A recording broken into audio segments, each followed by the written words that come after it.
Lying in bed, fever raging, body aching. We've all been there.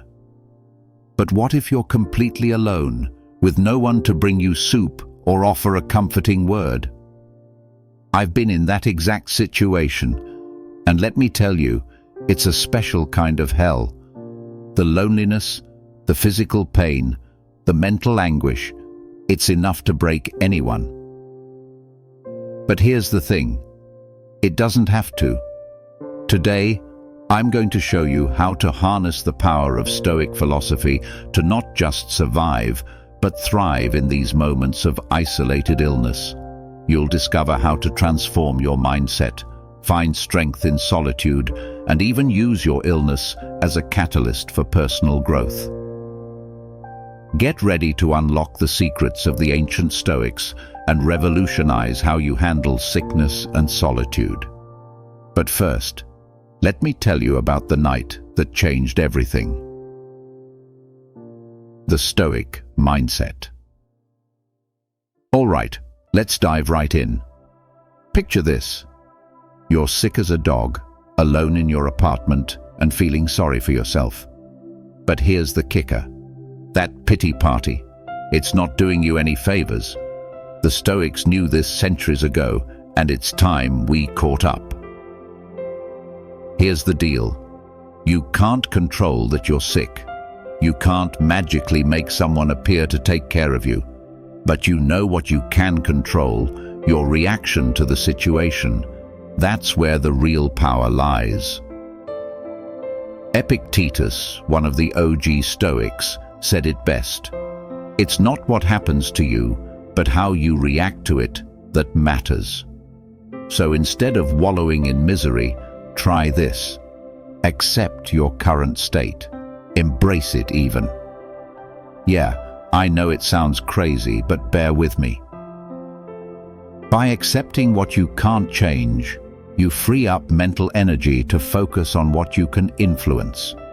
It's like lifting a weight off your shoulders. Suddenly, you're not fighting against reality, you're working with it. Now that we've tackled acceptance, let's talk about where to redirect that energy. The Stoics were all about focusing on our thoughts and actions, the things we actually have power over. When you're sick and alone, your mind can be your worst enemy or your greatest ally. It's up to you to choose.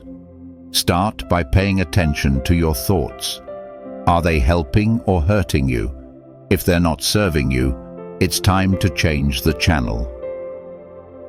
Focus on positive, constructive thoughts.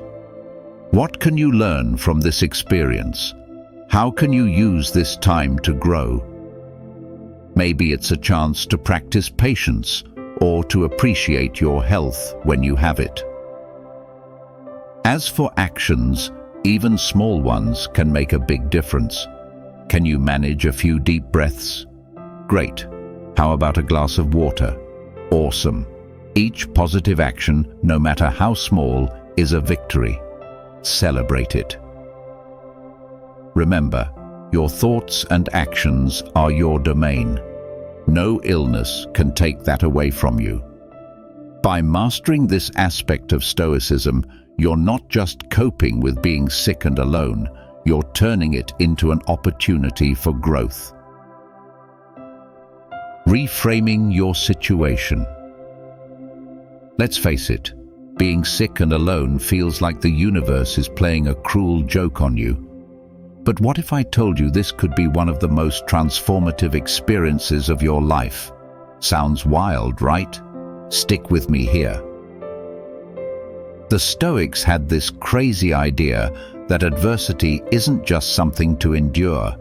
It's an opportunity to become stronger, wiser, and more resilient. They saw challenges as a chance to flex their mental muscles and level up in life. So, here's your mission. Look at your current situation through this lens. Yeah, you're sick and alone. But you're also being handed a golden opportunity on a silver platter. An opportunity to what, you ask? To prove to yourself just how tough you really are. to develop self-reliance, to cultivate inner peace that doesn't depend on external circumstances. Think about it. When you come out on the other side of this, and you will, you'll be armed with a new level of mental toughness. You'll know, deep in your bones, that you can handle whatever life throws at you.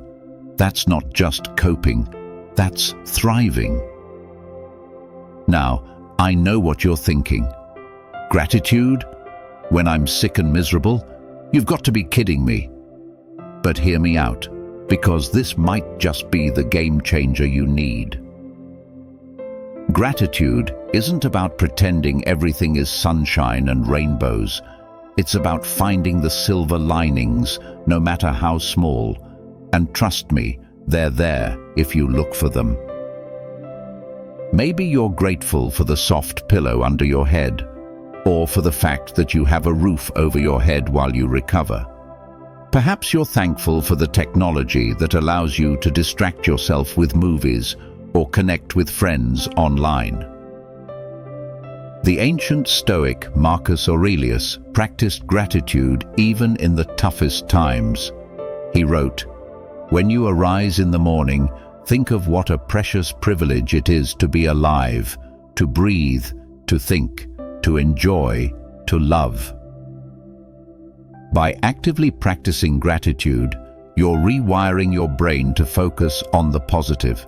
You're creating a mental shield against negativity and self-pity.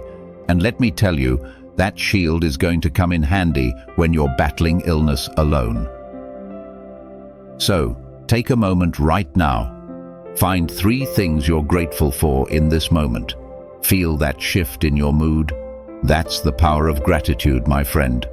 And it's yours to tap into whenever you need it. Building mental resilience. All right, let's talk about something that might sound a bit intimidating at first: self-discipline. But don't worry, I'm not about to tell you to run a marathon while you're sick. We're talking about a different kind of strength here, the kind that comes from within. Self-discipline, in the Stoic sense, is about doing what needs to be done, even when you don't feel like it. And let's be real, when you're sick, you probably don't feel like doing much of anything. But this is where the magic happens. Start small. Maybe it's making your bed, even though you're just going to get back in it. Or perhaps it's sticking to a medication schedule, even when you'd rather just sleep. These small acts of self-discipline are like bicep curls for your willpower.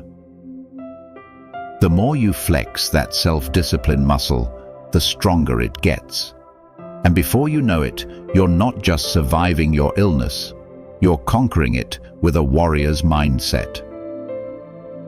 Now, let's dive into something that's often overlooked: emotional strength.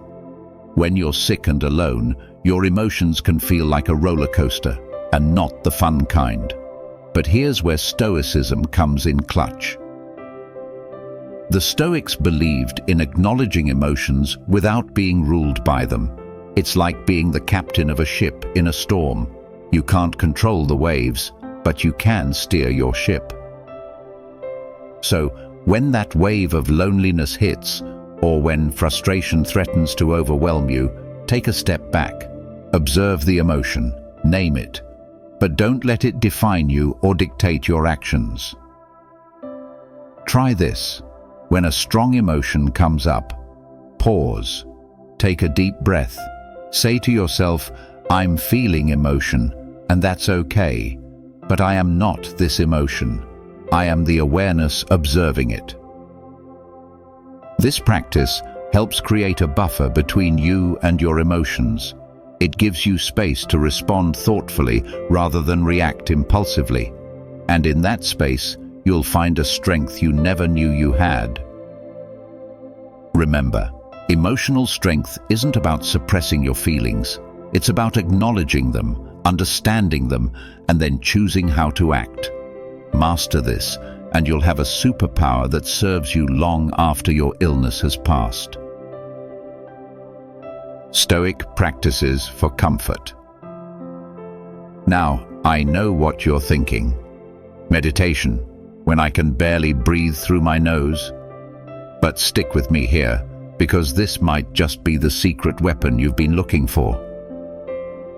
Stoic meditation isn't about sitting cross-legged and chanting Om. It's about turning your focus inward and really getting to know yourself. And what better time to do that than when you're stuck in bed with nothing but your thoughts? Try this. Close your eyes and take a few deep breaths. Then, imagine zooming out from your current situation. See yourself from above, then your house, your city, your country, the planet. Suddenly, your problems seem a lot smaller, don't they? This practice, known as view from above, was a favorite of Marcus Aurelius. It helps put things in perspective and reminds you that this illness is just a tiny blip in the grand scheme of things. Another powerful technique is negative visualization. Imagine things being worse than they are. What if you didn't have a comfortable bed to rest in? What if you didn't have access to medicine? Suddenly, your current situation doesn't seem so bad, does it? Now, let's talk about something that might seem a bit old school. But trust me, it's a game changer. Journaling. The Stoics were big on this, and for good reason. Journaling isn't just about Dear Diary entries. It's a powerful tool for processing your thoughts and emotions. When you're sick and alone, it can be your confidant, your therapist, and your cheerleader, all rolled into one. Try this. Each day, write down 3 things you're grateful for, 1 challenge you faced, and how you overcame it, or plan to overcome it. This simple practice can shift your focus from what's wrong to what's right and remind you of your own strength. But here's where it gets really interesting: self-dialogue. The Stoics were big on talking to themselves. In a good way, I promise. Write out a conversation with yourself. What would the strongest, wisest version of you say about your current situation? This practice helps you tap into your inner wisdom and strength. It reminds you that you have the resources within you to handle this situation. And sometimes, that reminder is all you need to keep pushing forward. Remember, these practices aren't just about getting through your current illness. They're tools you can carry with you for life, ready to deploy whenever you face challenges. So grab that pen or open that notes app and start exploring the power of your own mind. Embracing solitude. Let's tackle the elephant in the room: loneliness. When you're sick and solo, it can feel like you're stranded on a deserted island. But what if I told you that this solitude could be your secret superpower? The Stoics viewed solitude not as a punishment, but as an opportunity for growth and self-discovery. Seneca, one of the big names in Stoicism, said, "Nowhere can man find a quieter or more untroubled retreat than in his own soul." So instead of fighting against your alone time, lean into it. Use this period of solitude to really get to know yourself. What are your thoughts telling you? What dreams and aspirations have you been too busy to acknowledge? Try this.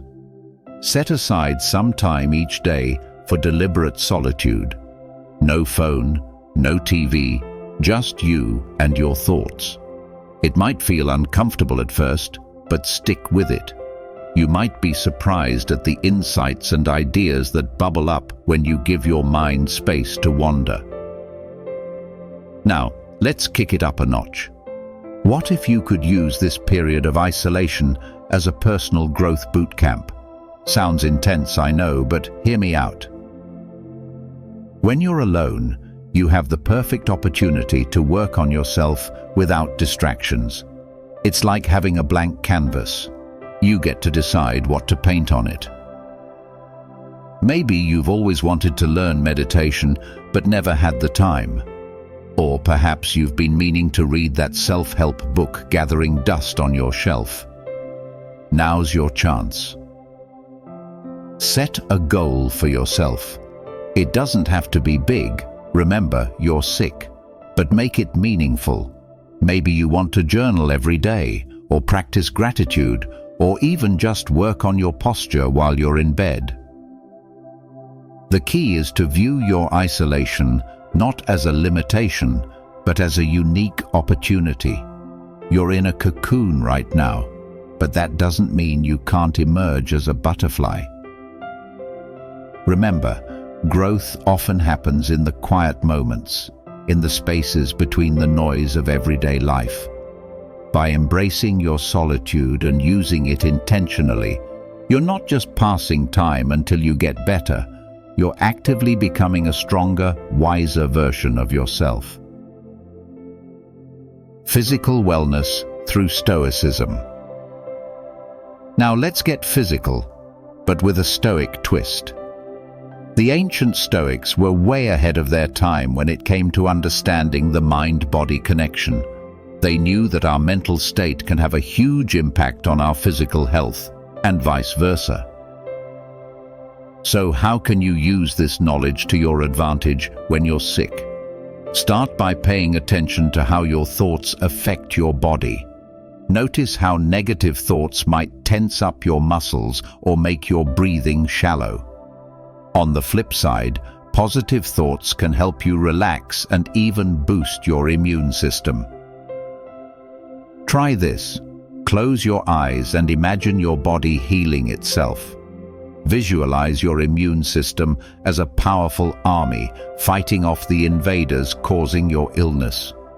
It might sound a bit woo-woo, but studies have shown that visualization can actually have a positive impact on healing.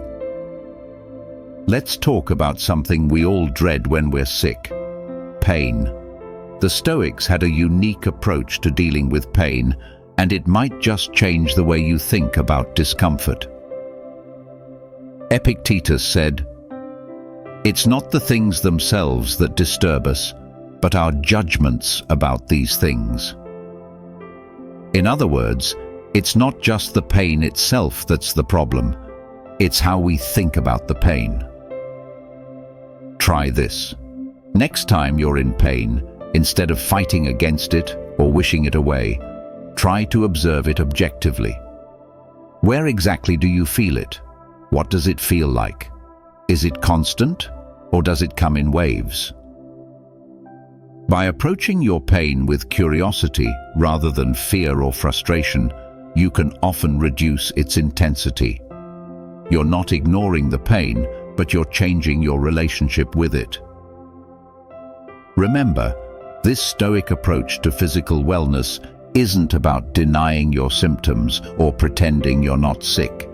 It's about using the power of your mind to support your body's natural healing processes. And that, my friend, is a powerful tool to have in your wellness toolkit. And there you have it, folks, your guide to conquering illness with Stoic wisdom. Remember, your mind is your most powerful ally. Use these tools and you'll not just survive, but thrive. If you found value in this video, smash that like button and subscribe for more Stoic insights. But don't stop here. Check out the video on your screen now to take your personal growth journey even further. Stay strong, stay Stoic, and I'll see you in the next one.